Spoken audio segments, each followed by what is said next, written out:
এরে আমার আল্লাহর বান্দারা, ও যুবক বাবারা, যৌবনের বাহাদুরি করতে গিয়া কত গুনাহ করছো।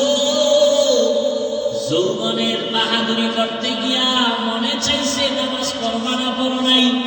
যৌবনের বাহাদুরি করতে গিয়া মনের আশা পূরণ করছো, মনে চাইছে গান শুনবা, শুনছো, বাধা মানো নাই।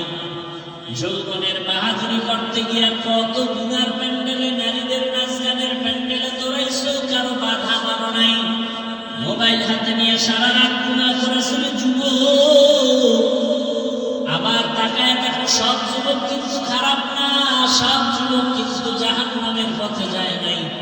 তোমার মতোই যুবক স্কুলে পড়ে, কলেজে পড়ে, 5 ওয়াক্ত নামাজও পড়ে আছে না নাই?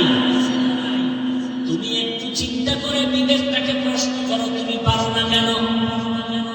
ও আমার কলিজার যুবক, তোমার মতো যুবক চাকরি করে আবার বিপুলের বিডিআর চেয়ারম্যান, এমপি, মন্ত্রী, ওসি, ডিসি, এসপি, 5 ওয়াক্ত নামাজি, বলো তুমি পারো না কেন? তোমার মতোই যুবকটা দোকান দেয়, নামাজ পড়ে, তুমি পারো না কেন? তোমার মতো কত যুবক নদীর মধ্যে মাছ ধরে, নামাজ পড়ে, বলো তুমি পারো না কেন রে বাবা? তোমার মতো যুবক দেখো রাস্তায় গাড়ি চালায়, নামাজ পড়ে, কত যুবক আছে, বলো তুমি পারো না কেন? তোমার মতো যুবক কত আছে, এত কষ্টের কাজ করে, চাকরি করে, ব্যবসা করে, নামাজ ছাড়ে না, তুমি কেন পারো না? হেদায়েতের মালিক আমার আল্লাহ, ওই আল্লাহর কাছে সাহায্য চাও। তবে আল্লাহ বলেন এমনি চাইলে হবে না, 2 জিনিসের মাধ্যমে চাইতে হবে। 1 নম্বরে ধৈর্য, 2 নম্বরে নামাজ। রহমতের নবী বলেন, ইজা সাআলতা ফাসআলিল্লাহ ওয়া ইজা ইসতাআনতা ফাসতাইন বিল্লাহ। যদি সাহায্য চাও কার কাছে? কার কাছে? আল্লাহর কাছে সাহায্য চাও। আল্লাহর কাছে যারা চাইছেন আল্লাহ তাদেরকে দিয়ে দিয়েছেন। অহংকারী আর বাহাদুরি করবা না। এরে আল্লাহর বান্দা, আল্লাহর উপরে ভরসা করে চলবা, দেখবা যে কোনো জায়গায় সম্মান আল্লাহ বজায় রাখেন। বাদশাহ হারুন রশিদ চলতেছিলেন, চলতে চলতে চলতে চলতে কাফেলার লোক হারায় গেছে জঙ্গলের ভিতরে। এখন কোথায় যাবে? রাত হয়ে গেছে। বাদশাহ হারুন রশিদ এক জায়গায় পানির পিপাসা লাগছে, একা রাজপ্রাসাদে চলে যাবে, কোথাও পানি পায় না। হঠাৎ একটা ঝুপড়ি পাইল, ভাঙা ঘর। ওই ভাঙা ঘরে গিয়া একটু বাহির থেকে আওয়াজ দিলেন, আমাকে একটু পানি দাও পিপাসা নিবারণের জন্য। ঘরে দেখে একটা মেয়ে আছে। ওই মেয়েটা বাদশাকে দেখে চিনতে পারছে, আমার দেশের বাদশাহ। সে পানি দিবে দূরের কথা, সে গাছ থেকে ফলাই না, জুস বানাইয়া তারপরে বাদশার হাতে দিছে। এবার বাদশাহ হারুন রশিদ জাহের মা, তুমি আমাকে একটু পানি দিবা, কিন্তু পানির বদলে তুমি গাছের থেকে ফলাই না, জুস বানায় তুমি আমাকে দিলা, এরপরে পানি তাও আবার তুমি শরবতের মতো বানায়া সাইকে দিলা, চাকরি দিয়া।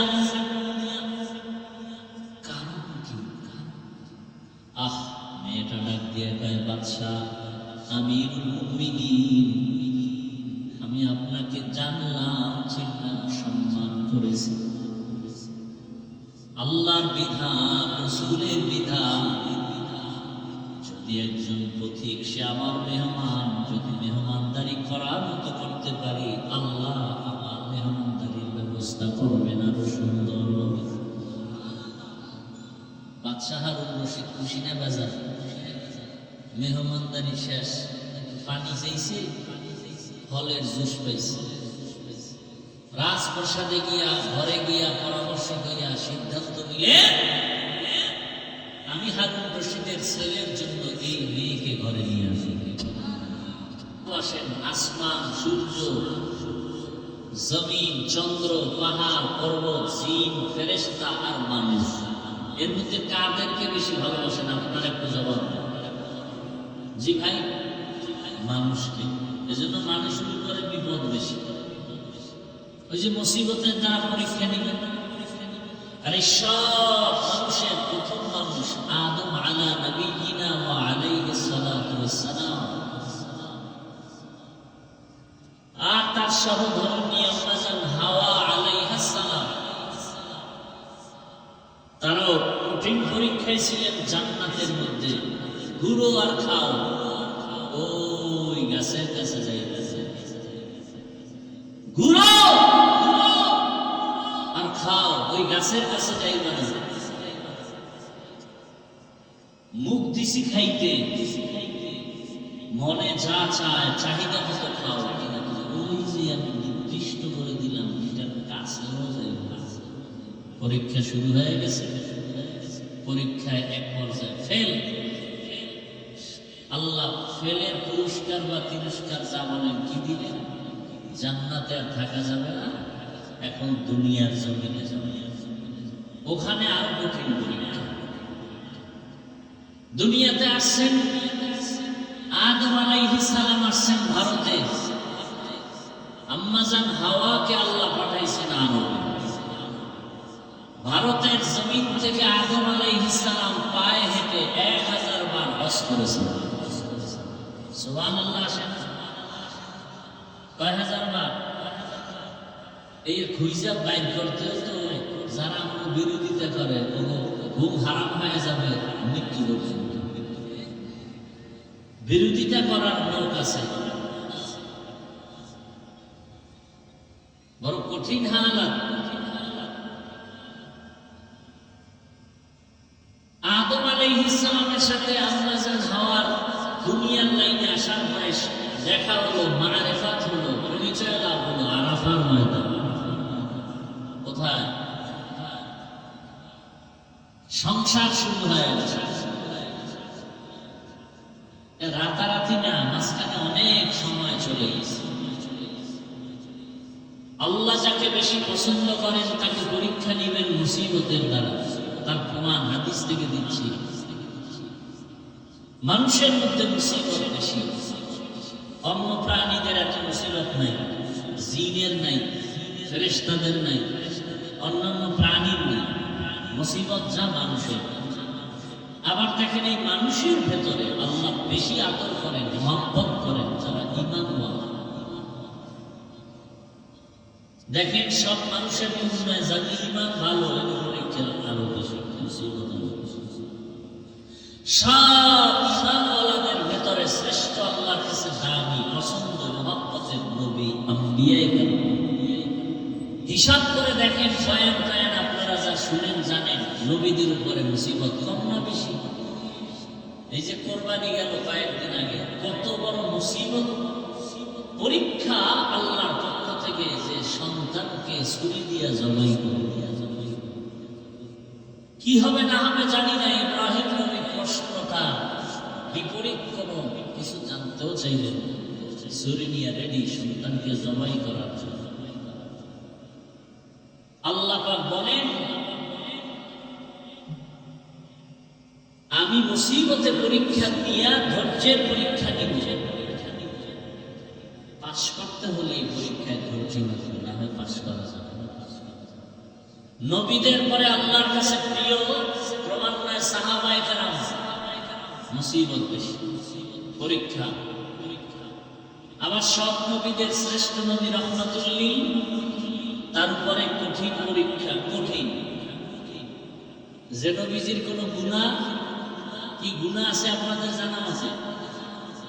সন্দেহ করা যাবে? সেই নবীর পরীক্ষা কি? দুনিয়াতে আসার আগেই বাবাকে হারিয়ে ফেললেন। দুনিয়াতে এসে বাবাকে দেখলেন, 6 বছরে মাকে হারিয়ে গেলেন। বাবা পেলেন না, 6 বছরে মায়ের আদর হারালেন।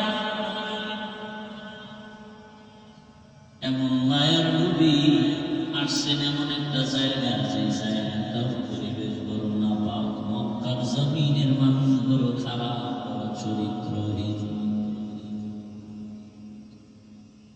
এখানে অনেক কথা।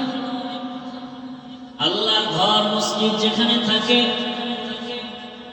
ওই মসজিদের ডানে বামে আশেপাশে গুনাহ একটু কম হয়, অন্যায় কম হয়।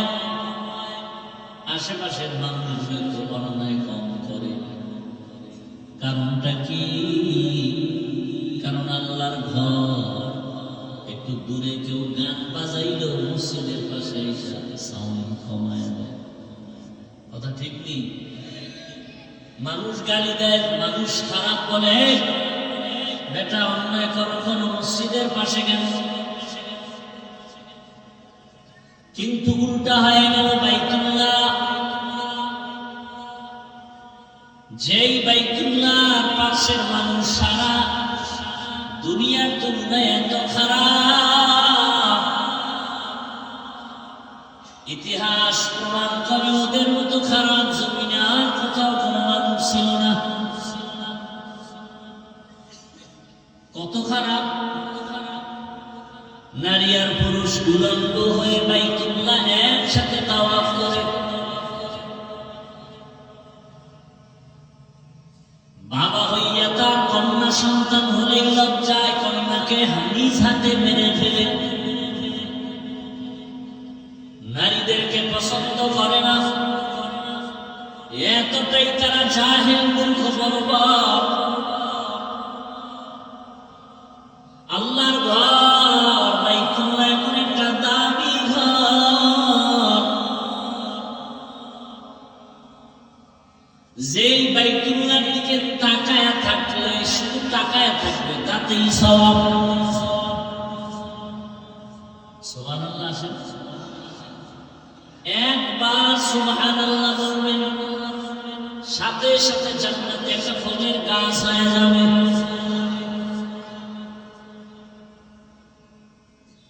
বাইতুল্লাহ এমন একটা ঘর, যেই ঘরের কিনারায় গিয়ে একবার যদি বলে সুবহানাল্লাহ, 1,00,000 বার সুবহানাল্লাহ সওয়াব আল্লাহ দান করবেন। আতিনা ফি দারে দুনিয়া না হাসান, আতিনা ফি দারে উকবানা হাসান, ইয়া গিয়াসাল মুস্তাগীসিন ইহদিনা লিফতিখারা বিল উলুমি ওয়াল মিনা।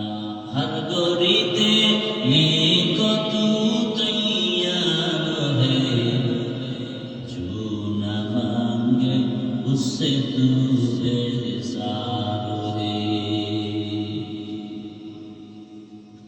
ভাইরা আমার, ওই বাইতুল্লাহর মানুষ কেন এত খারাপ? মসজিদের আশেপাশের মানুষ বেশি তুলনামূলক খারাপ হতে পারে না, ভালো থাকে। অথচ শ্রেষ্ঠ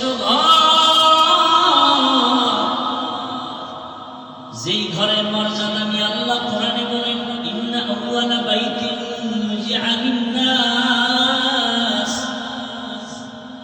লাল্লাযী বিবাক্কাতা মুবারাকান ওয়া হুদা, মুবারাকান ওয়া হুদান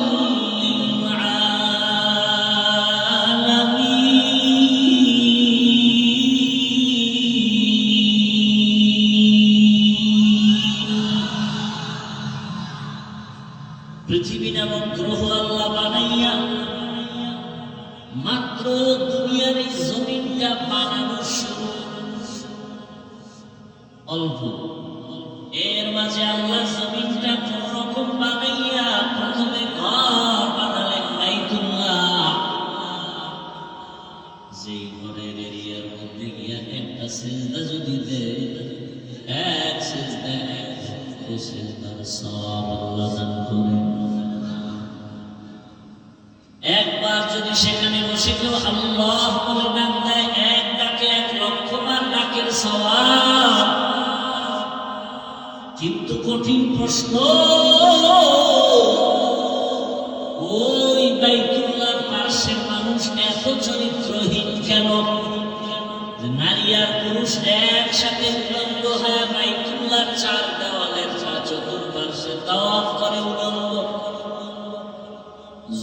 কি? বা আমরা কাপড় চোপড় পরে যেই পোশাকে চলি, এই পোশাক পরে কত অন্যায় করি, নাপাক পোশাক সব খুলে যাই। যেহেতু বাইতুল্লাহ বড় দামি, বাইতুল্লাহ জিয়ারতের ক্ষেত্রে ওখানে খারাপ নাপাক পোশাক নিয়ে যাওয়া যায় না।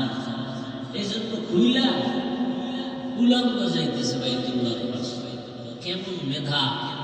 একজনে পাগড়ির ফজিলতের বয়ান শুনা, পাগড়ি নেই কি করবে, ফজিলতের মায়া লুঙ্গি খুইলা পাগড়ি মানছে। কথার কথা, এটা যেমন একটা রহিত কাজ। ওই আরবের মূর্খরা চিন্তা করে বাইতুল্লাহ তো দামি ঘর, এখানে আমরা কিভাবে আমাদের পরিহিত অন্যায় করা পোশাক নিয়ে কিভাবে বাইতুল্লাহ যাই। অতএব এগুলো সাইরা খুইলা উলঙ্গ যাই। আর পশু জবে করে আমরা যেমন করি, গরু, মহিষ, ভেড়া, বকরি, ওই সময় পশু জবে করে ওরা রক্ত দিয়ে বাইতুল্লাহর দেওয়ালে মেখে দিত। আর মনে করতো এটাই আমাদের কবুলিয়াতের লক্ষণ, সফলতা। আল্লাহ আয়াত নাযিল করে তা নিষেধ করলেন, লা ইয়ানালাল্লাহা লুহুমুহা ওয়ালা দিমাউহা ওয়ালাকিন ইয়ানালুহুত তাকওয়া মিনকুম। হে পশু জবাই করনেওয়ালারা, তোমাদের রক্ত গোশত আল্লাহর আরশে আজিমে পৌঁছে না, তোমাদের জীবনে অন্তরের তাকওয়া আল্লাহর দরবারে পৌঁছে। ওই বাজারে বিক্রিতে তোমার পেট ভরে না? কি যে অবস্থা! বাজার খোলার পরে এখানে আমার বাদাম পাইছে, পেট বাঁচার নয়। কি এগুলো আপনাদের অঞ্চলে? এটি ওয়াজের বরকত নষ্ট করার চূড়ান্ত একটা হাতিয়ার। এজন্য ওয়াজ হয় আপনাদের এলাকায়, আরো আমাদের সারা দেশের বিভিন্ন জায়গায় বরকত নাই। ওয়াজ হয়, আমাকে দাওয়াত দিচ্ছেন, এখন তো বয়ান করতেই না করলে উপায় নেই। আন্দোলন শুরু হয়ে যাবে, হুজুরের ভালোবাসা দেখাই দিবে কালী। বয়ান তো করতেই হবে, কম হলেও হবে না। বাদাম খাইবে আর বয়ান শুনবে। হুজুরের দফা টাইট, বয়ান করতে করতে হে বয়ে বয়ে বাদাম খায়, পান খায়, কেউ ফাঁকে ফাঁকে আবার বেয়াদবের মতো বেরিয়ে ওঠাবে। এরকম বেয়াদব নাই, ওয়াজে আইসা আবার বিড়ি টানে, কত বড় বেয়াদব! আল্লাহ হেদায়েত দান করেন। মুহাব্বতে বলেন আল্লাহুম্মা আমিন। আল্লাহ হেদায়েত দান করেন। কত বড় নির্লজ্জ আপনি চিন্তা করেন। ওয়াজের আশেপাশে বসে, ওয়াজের এরিয়ায় এসে বিড়ি টানে, কত বড় নির্লজ্জ! আর আপনারা ওয়াজের প্যান্ডেলে বসে পান খাবেন, চা খাবেন আর বাদাম খাবেন। এটা কিভাবে ওয়াজের আদর হয়? কিভাবে বরকত থাকে? এজন্য এখন ওয়াজে বক্তা বেড়েছে, শ্রোতাও বাড়ছে, হেদায়েত নেই, বরকত নেই। এই অশ্বিনে চলে যাবে ফজর হবে, শেষ মসজিদ খালি। কোনো দিন এমন হয় মুয়াজ্জিন আর ইমাম ছাড়া কেউ থাকে, মুসল্লি নাই। আর কেউ কেউ ভাবে নামাজ না পড়লে আমার ইমান ঠিক আছে, এর তো নামাজই লাগে। আর বন্ধরা তো বইলেই ফেলায় গানে গানে, নামাজ পড়ো মুসল্লি, নামাজের কি রাখল, যেই নামাজে জান্নাত পাবি সেই নামাজ পায় তুমি। এই তুমি যে নামাজে জান্নাত পাবা সেই নামাজ পড়ো। এই নামাজ পড়িয়া মিশা কথা খাবা, নামাজ পড়িয়া সুদ খাবা, এই নামাজে লাভ নাই। এই জন্য বন্ধরা কিন্তু নামাজ পড়েই, ওই কাবার ঘরে যায় লঙ্গি থুয়ে, পাগড়ি বাঁধে লঙ্গি দিয়া, অবস্থা এমন হয়েছে। যেই নামাজে জান্নাত পাবা সেই নামাজ তোমার নাই, যে ওই নামাজ পড়ে লাভ নাই, যে নামাজে সুদ ছাড়া। আরে রাত্রেই মানুষ ঘুমের থেকে উঠে পত্রিকা পড়া শিখে না, সরে গো সরে আ ক খ এগুলো পড়তে পড়তে পড়তে পড়তে পড়তে পড়তে এক সময় সে পত্রিকা পড়া শিখে। ঠিক আল্লাহর ইবাদত নামাজ এগুলো করতে করতে করতে করতে করতে করতে এক সময় নামাজটা নামাজের মতো হয়ে যায়, না পড়লে হবে না। আর ওই ভণ্ডর গোষ্ঠী এরা উদ্দেশ্য করে নামাজ পড়বে না, কারণ শীতের দিনে উজু বানাইতে তো অনেক কষ্ট। এরপরে তো এক ছড়ায় কইয়ে ফেলাইছিল পাবলিকের নাই খেয়ে, আবার এখন দুনিয়ায় নাই, মরেই গেছে। নামাজ 5 ওয়াক্ত না, মাত্র 3 ওয়াক্ত। কত ধান্দাবাজি এই দুনিয়ায় চলে ধর্ম নিয়ে, বিশেষ করে আমার বাংলাদেশে ইসলাম নিয়ে এত ধোঁকাবাজি আর এত চালাকি দুনিয়ার কোন রাষ্ট্রে নেই, এই বাংলাদেশ ছাড়া। আল্লাহ হেদায়েত দান করেন। কি আপনাদের কষ্ট হইতেছে? তাহলে কথা বুঝলে আওয়াজ দিয়ে বয়ান আপনাদের দিতে হবে, জোর করে করা যায় না। বয়ান হতে হলে আল্লাহর রহমত লাগে আর শ্রোতাদের অন্তরের এক লাইনে একনিষ্ঠতার সাথে মহব্বত, ভালোবাসা। আপনাদের মহব্বত না থাকলে বয়ান আসবে না, হাজার চেষ্টা করবেন। কত জায়গায় বয়ানে বসি, ঘন্টাকে ঘন্টা চলে যায়, টেরও পাওয়া যায় না। আর কোথাও বয়ানে বসলে বয়ান আসেই।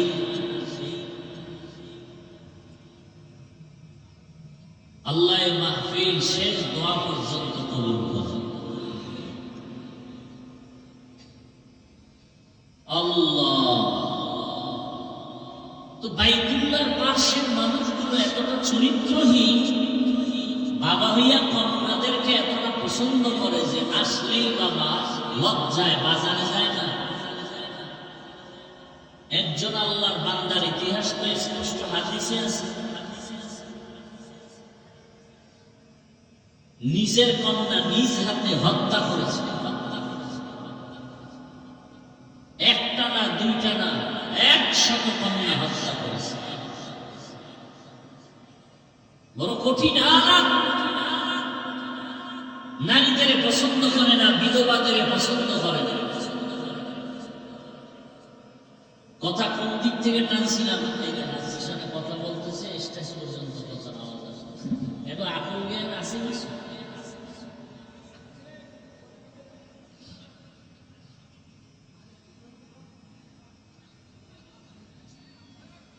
আল্লাহ কেন আনছেন তাও জানি না, আর আপনারাও আনার পরে আমার বসে এমন কেন করেন তাও বুঝি। আপনারা নতুন না আমি নতুন তাও বুঝি। আল্লাহ সব মুসিবত থেকে মাহফিলকে হেফাজত করে। শেষ দোয়া করে যাওয়ার তৌফিক আল্লাহ আমাদেরকে দান করুন। কথা টানছিলাম কোন জায়গা থেকে, বাইতুল্লাহ গেছি, মনে আছে? আমার আজকের কথা শুরু হয়েছে মুসিবতের পরীক্ষা। আস্তে আস্তে আসছিলাম শ্রেষ্ঠ মুসিবত আসছে, তার উপরে আল্লাহ যাকে বেশি ভালোবাসেন তিনি রহমাতুল লিল আলামিন। তার উপরে এত কঠিন পরীক্ষা যে আল্লাহ এমন এক জায়গায় পাঠাইলেন যেই জায়গার পরিবেশগত মানুষগুলো কি খারাপ, চরিত্রহীন। বিবাহ শাদীর কোনো ভালাই নাই, অবাধে নারী পুরুষ চলাফেরা করে, জেনা করে।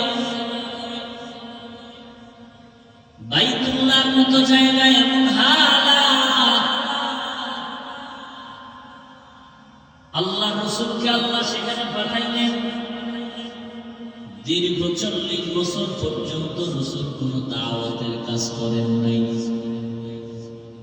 নবীজি 40 বছর পর্যন্ত কোনদিন নামাজের কথা বলেন নাই, রোজার কথা বলেন নাই, কালেমার কথা বলেন নাই। 40 বছর পর্যন্ত দাওয়াতের কাজ বন্ধ। নবী বাইতুল্লাহ কবরে হেরা পাহাড়ে গিয়ে আল্লাহর নামে সময় কাটাইছেন। বছর পার হয়ে যাওয়ার পর দয়াময় আল্লাহ নবীকে নবুয়তের সনদ দিয়ে কোরআন দিলেন। নবী কোরআন পাইয়া দাওয়াত শুরু করলেন, কুলু লা ইলাহা ইল্লাল্লাহ তুফলিহুন। যারা লা ইলাহা ইল্লাল্লাহ বলবে তোমরাই সফল। মান ক্বালা লা ইলাহা ইল্লাল্লাহ দাখালাল জান্নাহ। যারা লা ইলাহা ইল্লাল্লাহ অন্তরে বসায় দেবে তারা জান্নাতের মেহমান হয়ে যাবে। ইয়া ইলাহি মুঝসে মুঝকো दूर करो, ताके देखो मुझ में तुझको एक नजर। या इलाही तू मेरा माबूद है, या इलाही तू मेरा माशूक है। गो नबीर उम्मतेरा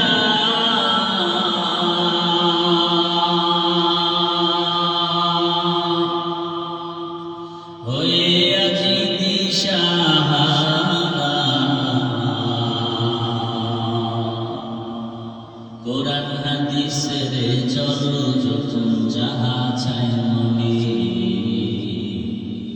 নবী বিনে কে করবে বসিরত মিজানে। নবী বিনে কে করবে বসিরত মিজানে। নবী আমার জীবন ভরে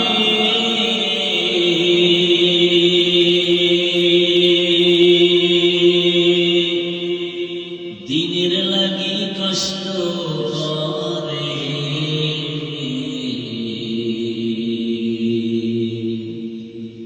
দান দান শহীদ করিলেন উহুদেরই ময়দানে।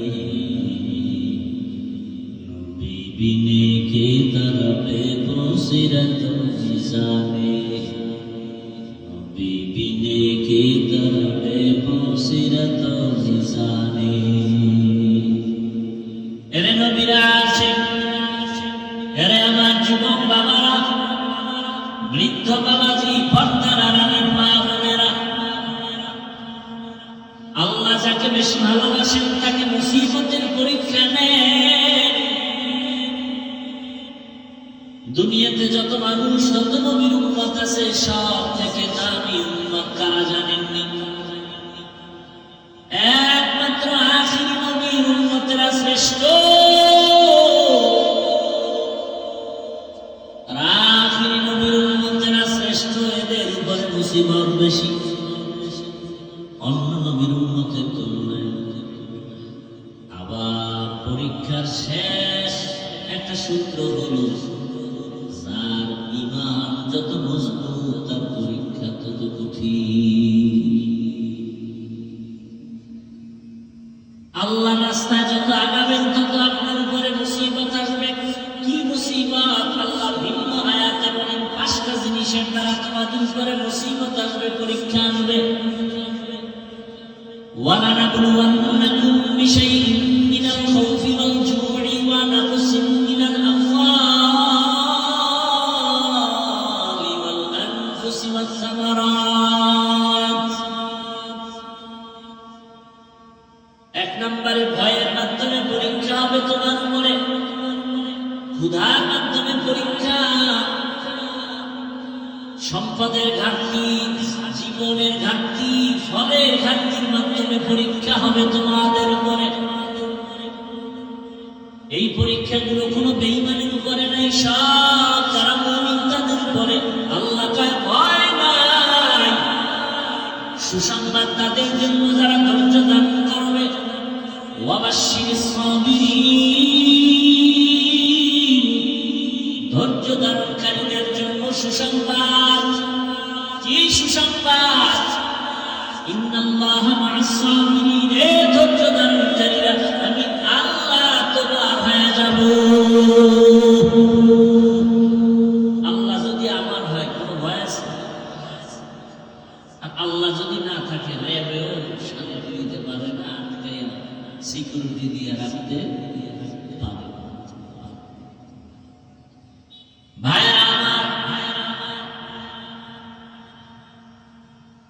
দয়াময় রব্বুল আলামিন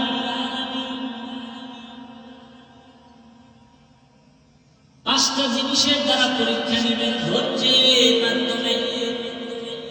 ধৈর্য ধারণকারী তোমার সুসংবাদ, ইন্নামা ইউওয়াফাস সাবিরুনা আজরাহুম বিগাইরি হিসাব।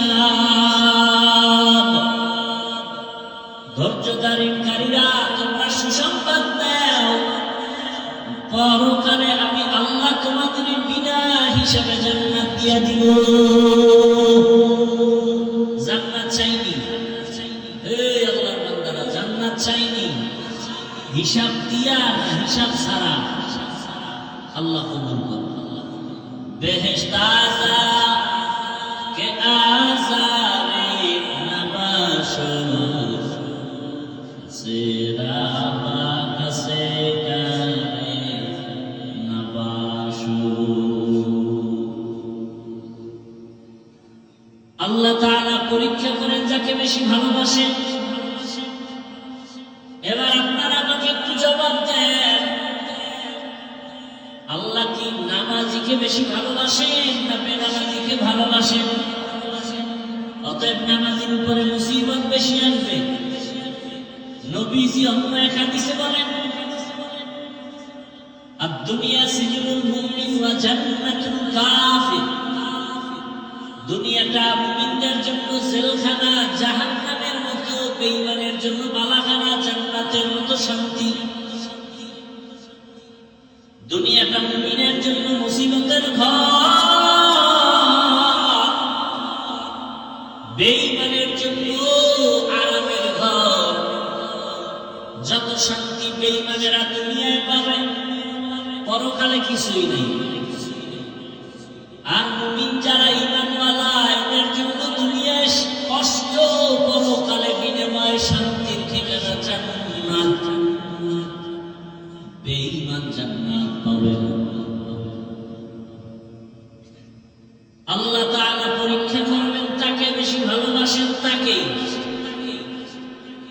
নামাজিওয়ালাকে আল্লাহ বেশি ভালোবাসেন, পর্দা করেওয়ালাকে আল্লাহ বেশি ভালোবাসেন, সুন্নতের আমল করেওয়ালাকে আল্লাহ বেশি ভালোবাসেন। আল্লাহ তাআলা বলেন,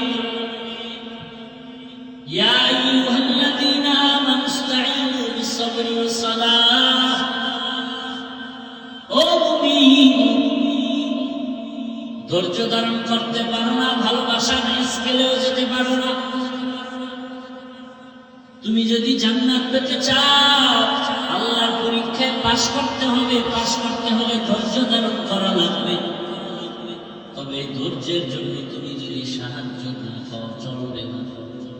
আর সাহায্য প্রার্থনা তুমি করো, আমি আল্লাহর কাছে সাহায্য প্রার্থনা করো। সাহায্য চাইতেই হবে, নিতেই হবে, না হয় চলা যাবে না। দুনিয়ার নাইলেও অন্যের সাহায্য না থাকলে চলা যায় না।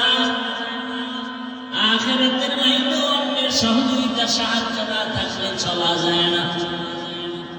দুনিয়াতে আপনি এখান থেকে যদি শান্তিতে যেতে চান, পায়ে হেঁটে যাবেন না, মাধ্যম আছে গাড়ি লাগবে। নদীর মধ্যে মাছ আছে, ঘরে যদি আনতে চান, মাছ ধরিয়া জালে আটকাইতে হবে, তারপরে আনবেন। ঘুমায় ঘুমায় হবে না, অন্যের সহযোগিতা ছাড়া হবে না। টাকাওয়ালা বসে বসে টাকার বাহাদুরি করলে হবে না। গরিব ব্যক্তির কাছ থেকে টাকা দিয়ে মাছ আনো। বান্দা, তোমার চাল ডালের প্রয়োজন, গরিব লোক দোকান দেয়, চালের দোকান, ডালের দোকান, ওখান থেকে টাকা দিয়ে আনো। তুমি যদি টাকার বাহাদুরি করে বলো আমি টাকা দিয়েই চলবো, কারো সাহায্য নিব না, তুমি বন্ধু হয়ে বলবা। দুনিয়ার লাইনে সাহায্য ছাড়া চলা যায় না। একজন শিক্ষক না থাকলে সে ভালো লেখাপড়া করে না, ভালো আদর্শবান মানুষ হতে পারে না। শিক্ষক না থাকলে, অন্যের সাহায্য ছাড়া একটা অক্ষর শিখা যায় না। অন্যের সহযোগিতা ছাড়া লেখাপড়া শিখা যায় না। কোরআনের তাফসীর শিখবে কি নিজে নিজে? এত সহজ?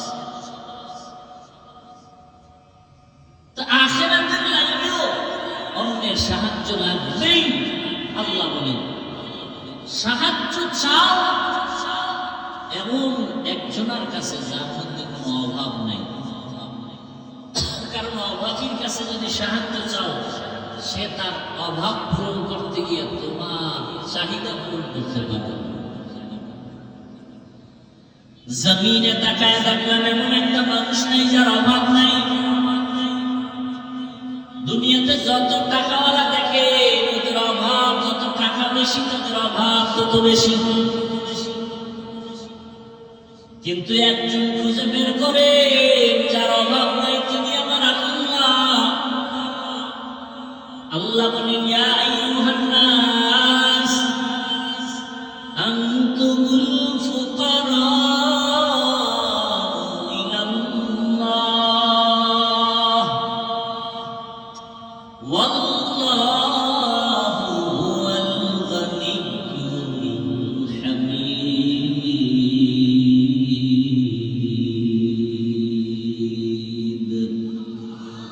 गर तवक्कुल में कुनी हर सुबह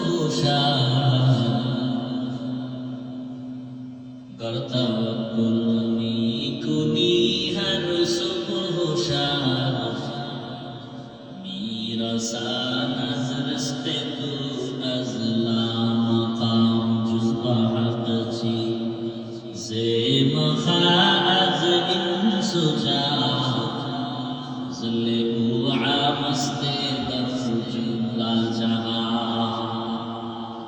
দুনিয়ার লাইনে অন্যের সাহায্য ছাড়া যেমন চলা যায় না, আখিরাতের লাইনে কেমনে চলবো? আমি নামাজটা শিখতে গিয়ে আমার বাবা আমার উস্তাদ থেকে শিখা লাগছে, আমি একা একা পারি নাই।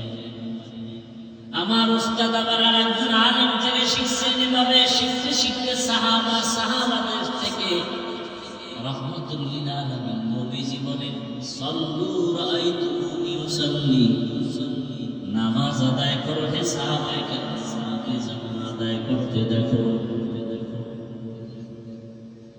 আখিরাতের লাইনে অন্যের সাহায্য ছাড়া চলা যাবে না।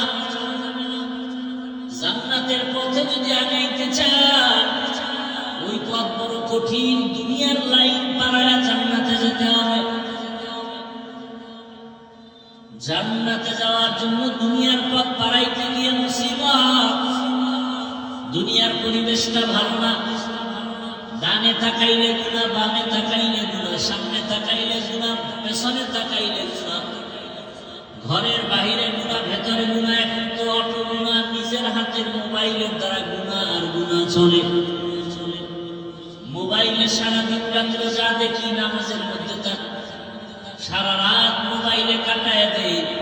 অথচ 20 মিনিটের সময় দিয়ে 5 ওয়াক্ত নামাজ, ফজরে 20 মিনিট, জোহরে 20 মিনিট, আসরে 20 মিনিট, মাগরিবে এশায় 20 মিনিট 20 মিনিট করে দেব।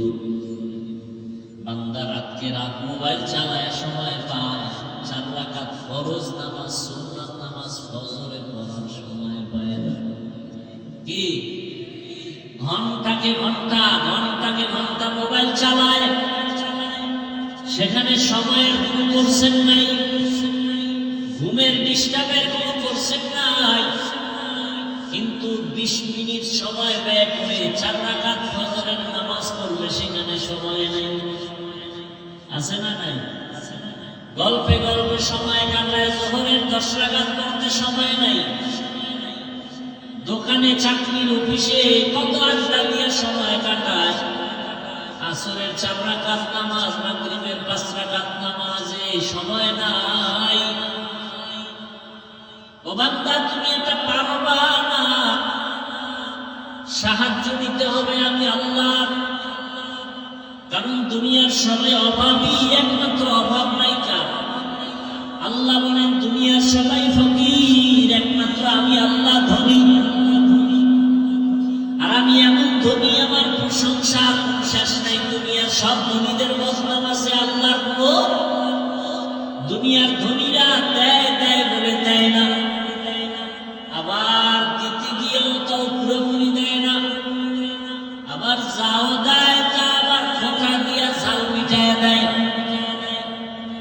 5,000 টাকা দিলেও 50,000 টাকার ঝাল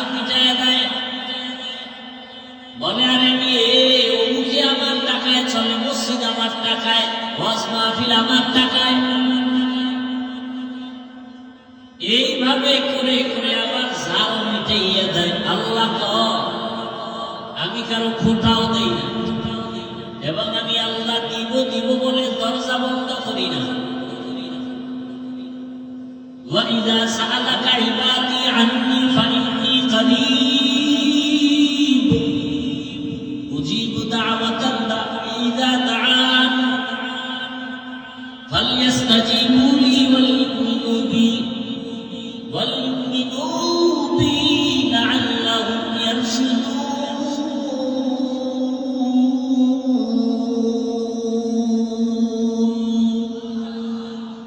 وَإِذَا سَأَلَكَ عَنِّي عِبَادِي বান্দা যখন আমার কাছে প্রশ্ন করে চায়, আল্লাহ কয় বান্দা তুই কই খুঁজো, আমি তো তোর কাছে। ফাইন্নী করিব, তুমি যখন আমাকে ডাকো আমি ডাকার সাথে সাথে জবাব দিই।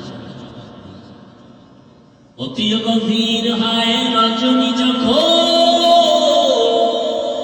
নীরবে প্রভুর নাম জপিও তখন, প্রভুর করুণা যদি পাইবারে চায় গভীর রাতে উঠে প্রভুর গান গাও। এরে আমার আল্লাহর বান্দারা ও যুবক বাবারা, যৌবনের বাহাদুরি করতে গিয়া কত গুনাহ করছো। যৌবনের বাহাদুরি করতে গিয়া মনে চাইছে নামাজ পড়বা না পড়ো নাই। যৌবনের বাহাদুরি করতে গিয়া মনের আশা পূরণ করছো, মনে চাইছে গান শুনবা, শুনছো বাধা মানো নাই। যৌবনের বাহাদুরি করতে গিয়া কত গুনার প্যান্ডেলে, নারীদের নাচ গানের প্যান্ডেলে দৌড়াইছো, কারো বাধা মানো নাই। মোবাইল হাতে নিয়ে সারা রাত গুনাহ করেছো যুবক। আবার তাকায় দেখো সব যুবক কিন্তু খারাপ না, সব যুবক কিন্তু জাহান্নামের পথে যায় নাই। তোমার মতোই যুবক স্কুলে পড়ে, কলেজে পড়ে, 5 ওয়াক্ত নামাজও পড়ে আছে না নাই? তুমি একটু চিন্তা করে বিবেকটাকে প্রশ্ন করো, তুমি পারো না কেন? ও আমার কলিজার যুবক, তোমার মতো যুবক চাকরি করে আবার পুলিশ মিডিয়ার চেয়ারম্যান, এমপি, মন্ত্রী, ওসি, ডিসি, এসপি, 5 ওয়াক্ত নামাজি, বলো তুমি পারো না কেন? তোমার মতোই যুবকটা দোকান দেয়, নামাজ পড়ে, তুমি পারো না কেন? তোমার মতো কত যুবক প্রতি প্রতি মাস ধরে নামাজ পড়ে, বলো তুমি পারো না কেন রে বাবা? তোমার মতো যুবক দেখো রাস্তায় গাড়ি চালায়, নামাজ পড়ে, কত যুবক আছে, বলো তুমি পারো না কেন?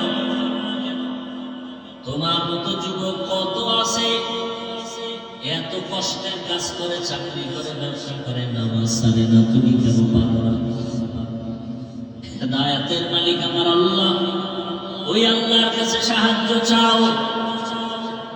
তবে আল্লাহ বলেন এমনি চাইলে হবে না, 2 জিনিসের মাধ্যমে চাইতে হবে। 1 নম্বরে ধৈর্য, 2 নম্বরে নামাজ। রহমতের নবী বলেন ইজা সাআলতা ফাসআলিল্লাহ ওয়া ইজা ইসতাআনতা ফাসতাইন বিল্লাহ। যদি সাহায্য চাও কার কাছে? কার কাছে? আল্লাহর কাছে সাহায্য চাও। আল্লাহর কাছে যারা চাইছেন আল্লাহ তাদেরকে দিয়ে দিয়েছেন। অহংকারী আর বাহাদুরি করবা না। এরে আল্লাহর বান্দা, আল্লাহর উপরে ভরসা করে চলবা, দেখবা যে কোনো জায়গায় সম্মান আল্লাহ বজায় রাখবে। বাদশাহ হারুন রশিদ চলতেছিলেন, চলতে চলতে চলতে চলতে কাফেলার লোক হারায় গেছে জঙ্গলের ভিতরে। এখন কোথায় যাবে? রাত হয়ে গেছে। বাদশাহ হারুন রশিদ এক জায়গায় পানির পিপাসা লাগছে, একা রাজপ্রাসাদে চলে যাবে, কোথাও পানি পায় না। হঠাৎ একটা ঝুঁকড়ি পাইল, ভাঙা ঘর। ওই ভাঙা ঘরে গিয়া বাহির থেকে আওয়াজ পেলেন, আমাকে একটু পানি দাও পিপাসা নিবারণের জন্য।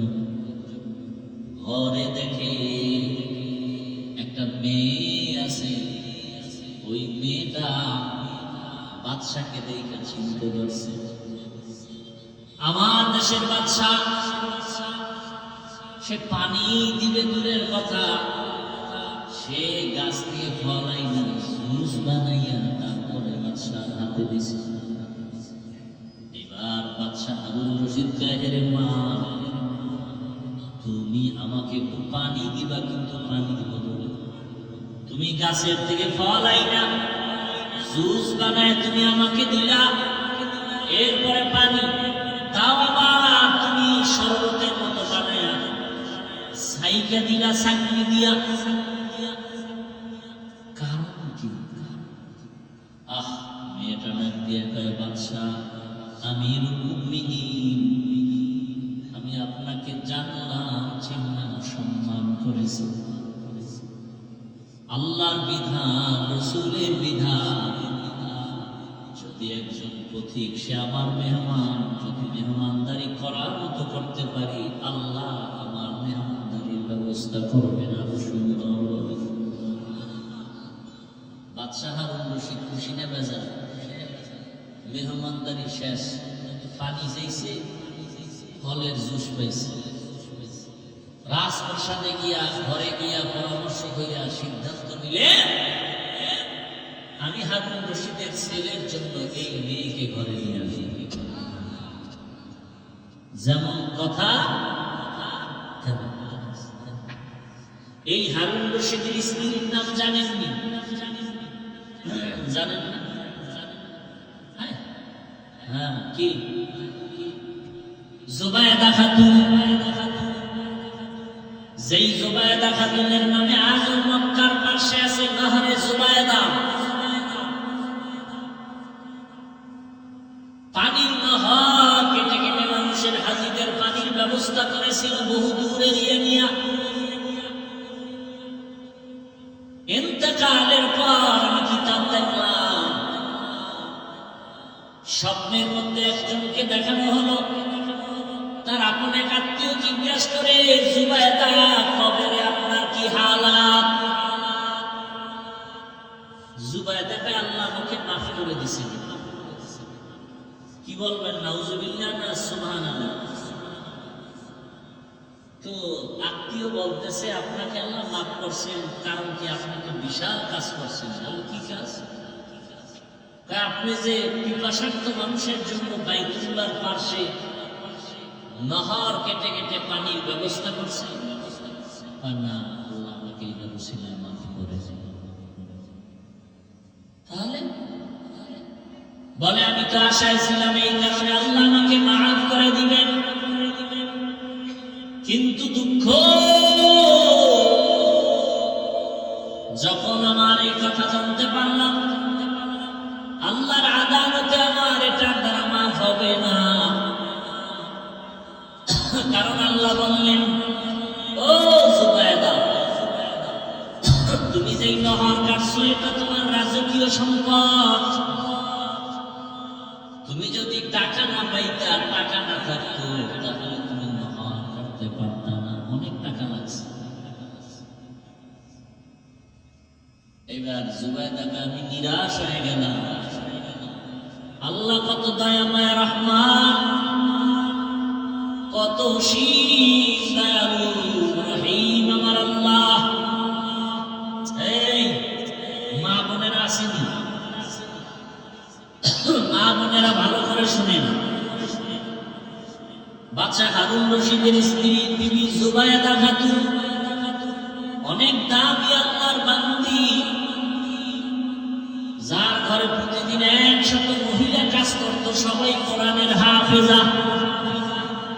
সে নিজেও কি কোরআনের হাফেজা? কেমন আল্লাহ তারা দিছে! 24টা ঘন্টা সেকেন্ডে সেকেন্ডে তার ঘরে কোরআনের তেলাওয়াত। আরে আম্মা জান, আপনি তো জুবায়দা না, তবে তার মতই তো নারী। আপনি কি পারেন না 5 ওয়াক্ত নামাজে 5টা সূরা তেলাওয়াত করবেন?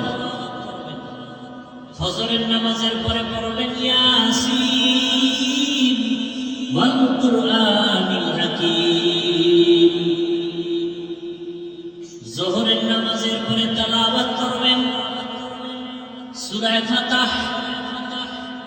অথবা সূরা আর রহমান। আসরের নামাজের পরে তেলাওয়াত করবেন সূরা নাবা আম্মা ইয়াতাসাআলুন। মাগরিবের নামাজের পরে তেলাওয়াত করবেন সূরা ওয়াকিয়া ইযা ওয়াকাতিল ওয়াকিআ লাইসা লিওয়াকাতিহা কাযিবা। এশার নামাজের পরে তেলাওয়াত করবেন সূরা মুলক তাবারাকাল্লাযী বিয়াদিহিল মুলক ওয়া হুয়া আলা কুল্লি শাইইন কাদির। পাঁচ ওয়াক্ত নামাজে কয় সূরা? এই সূরাগুলো যদি তেলাওয়াত করে রিজিকের সমস্যা থাকবে না, ঘরে কোনো মুসিবত থাকবে না, পরিবারে কোনো অশান্তি থাকবে না। জুবায়দা খাতুন, এ তো পাঁচ ওয়াক্তে পাঁচটা সূরা, আর জুবায়দার ঘরে 24 ঘন্টা কোরআন তেলাওয়াত। ওই যে 100 মহিলা কোরআনে হাফেজা কর্মচারী, এক একজনকে ভাগ ভাগ করে দিয়েছে, তুমি আধা ঘন্টা তেলাওয়াত করো, এরপরে কাজ করো, আর একজনে আধা ঘন্টা, এরপরে কাজ করবে, আর একজনে আধা ঘন্টা, এইভাবে ভাগ করে দিছে। অল টাইম কোরআন তেলাওয়াত, কোরআনের মতো মজার কোনো আওয়াজ নাই। যেই কোরআন দেখলে সওয়াব, পড়লে সওয়াব, তরজমা জানলে আরো সওয়াব। এরে আম্মা জান, মানুষ ফল খাইতে চায়, ফলের গাছ লাগাতে লাগে। দুনিয়াতে যত ফল আসবে আমাদের লাইনে সব ফলের গাছ আপনারা মায়েরা। আম্মা জান, আপনার আখলাক ভালো, আপনার আদর্শ ভালো, তো আপনার থেকে সন্তান আসবে ভালো, আপনার দ্বারা সংসার সাজবে ভালো, বাগান হবে, ফল হবে সুন্দর, ঘর হবে শান্তির ঘর। আর এই ক্ষেত্রে স্বামী তার অনেক দায়িত্ব আছে, কর্তব্য আছে।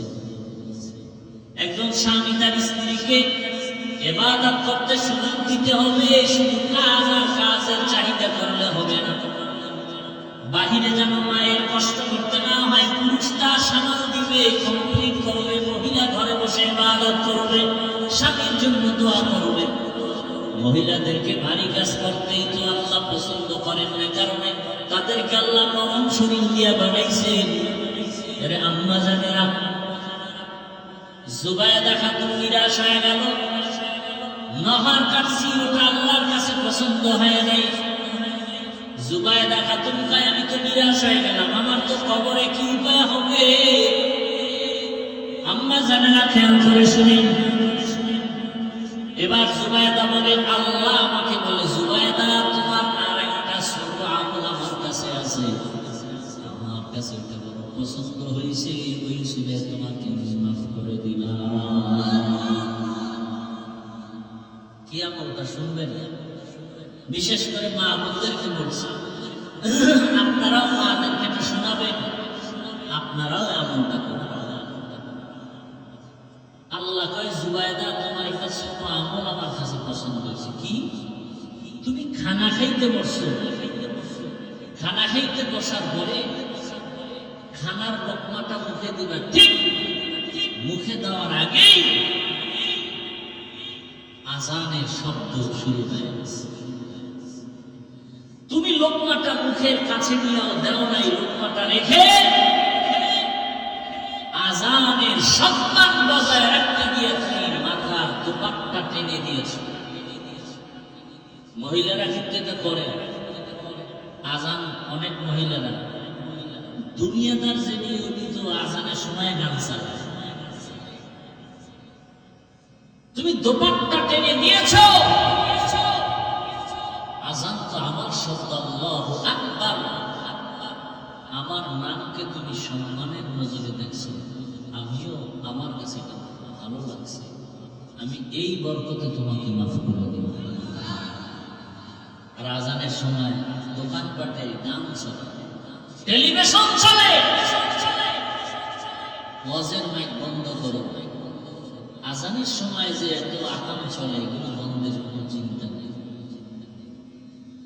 ও আমার যুবক বাবারা, পর্দার আড়ালের মা বোনেরা, আপনাদের মতো কত মা 5 ওয়াক্ত নামাজ পড়ে, পর্দা করে, স্বামীর মাল হেফাজত করে, অভাব নাই।